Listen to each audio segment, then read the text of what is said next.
Back to യാത്രാസ് kitchen. Beetroot ഇഷ്ടമില്ലാത്തവർ പോലും ചോദിച്ചു വാങ്ങുന്ന ഒരു കിടിലൻ റെസിപ്പിയാണ് കേട്ടോ ഇന്നത്തെ. കാരണം വെച്ചിട്ടുണ്ടെങ്കിൽ എല്ലാവർക്കും ഒന്നും ബീട്രൂട്ടിൻ്റെ ആ ഒരു ടേസ്റ്റ് പിടിക്കത്തില്ല, പക്ഷേ ഈ രീതിയിലൊന്ന് ഉണ്ടാക്കി നോക്കിക്കേ, അടിപൊളിയാണ് കേട്ടോ. അപ്പോൾ അതിനായിട്ട് നമ്മളിവിടെ എടുത്തിരിക്കുന്നത് ഒരു 3 ബീട്രൂട്ടാണ്. ചെറിയ ബീട്രൂട്ടാണ്, ഒത്തിരി വലിപ്പമൊന്നുമില്ല കേട്ടോ, കാണുന്ന പോലെ ഒന്നുമില്ല.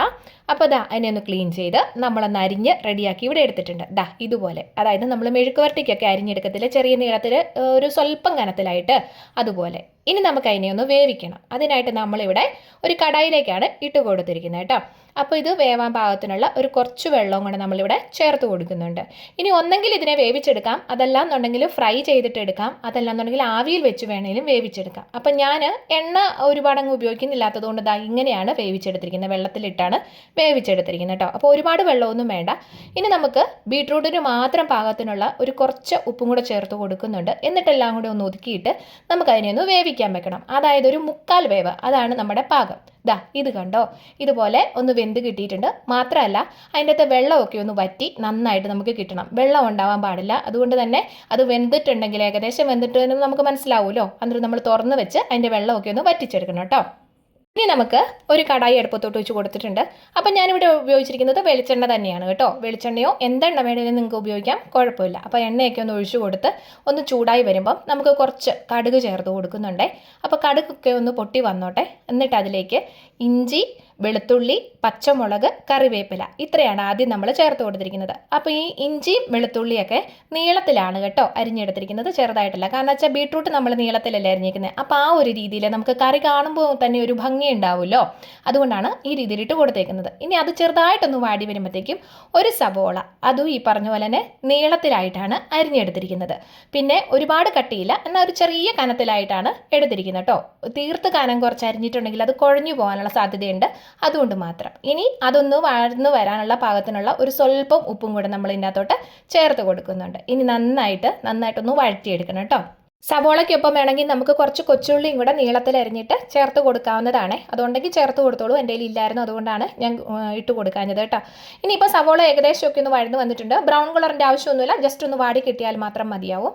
അതിലേക്ക് നമുക്ക് ആദ്യം കുറച്ച് പൊടികളൊക്കെ ഒന്ന് ചേർത്ത് കൊടുക്കണം. അതിനായിട്ട് കാശ്മീരി മുളക് പൊടി 1 ടീസ്പൂൺ, അതുപോലെ മഞ്ഞൾപ്പൊടി 1/2 ടീസ്പൂണാണ് ചേർത്ത് കൊടുത്തിരിക്കുന്നത്. പിന്നെ മല്ലിപ്പൊടി 1 ടീസ്പൂൺ ചേർത്ത് കൊടുത്തിട്ടുണ്ട്. പിന്നെ വേണ്ടത് ഗരം മസാലയാണ്, അതൊരു 1/2 ടീസ്പൂൺ, ഇത്രയാണ് ചേർത്ത് കൊടുത്തിരിക്കുന്നത്. മഞ്ഞൾപ്പൊടി നമ്മുടെ വീട്ടിൽ പൊടിക്കുന്നതൊക്കെ തന്നെയാണെന്നുണ്ടെങ്കിൽ ഒരു 1/4 ടീസ്പൂണിൻ്റെ ആവശ്യമുള്ളൂ. ഇതിപ്പോൾ ഇന്ന് ഞാൻ വെളിയിൽ നിന്ന് വാങ്ങിച്ചതായിരുന്നു, അതുകൊണ്ടാണ് 1/2 ടീസ്പൂൺ ചേർത്ത് കൊടുത്തിരിക്കുന്നത് കേട്ടോ.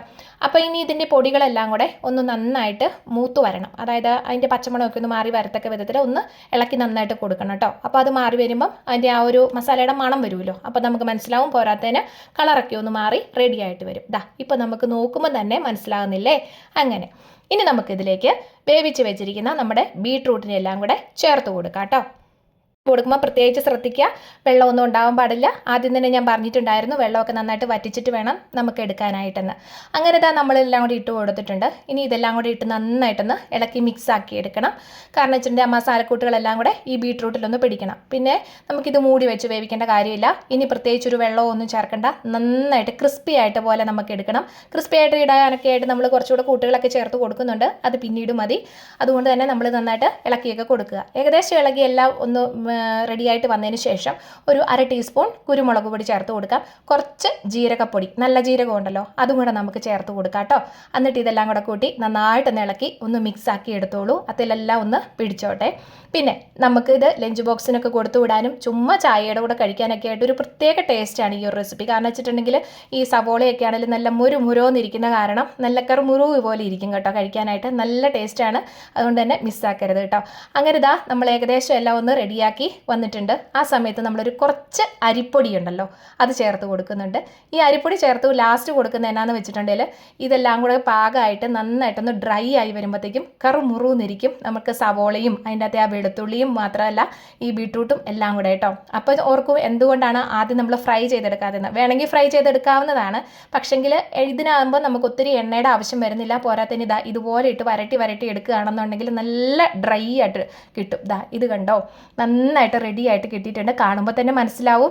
അതുപോലെ അത്രയ്ക്കും ടേസ്റ്റിയാണ് കേട്ടോ. അങ്ങനെ ഇതെല്ലാം ഒന്ന് റെഡിയായി വന്നിട്ടുണ്ട്. ഇനി നമുക്കൊരു പാത്രത്തിലേക്ക് സെർവ് ചെയ്താലോ. ഇത് കണ്ടോ, നല്ല എല്ലാം വെവ്വേറെ ആയിട്ട് കിടപ്പുണ്ട്. എനിക്ക് ഒരുപാട് ഇഷ്ടപ്പെട്ട ഒരു റെസിപ്പിയാണ് കേട്ടോ. അപ്പോൾ തീർച്ചയായിട്ടും എല്ലാവരും ഒന്ന് ട്രൈ ചെയ്ത് നോക്കണം. വീഡിയോ ഇഷ്ടമായെങ്കിൽ like, share, subscribe, hype, comment ചെയ്യാനായിട്ട് മറക്കണ്ട കേട്ടോ.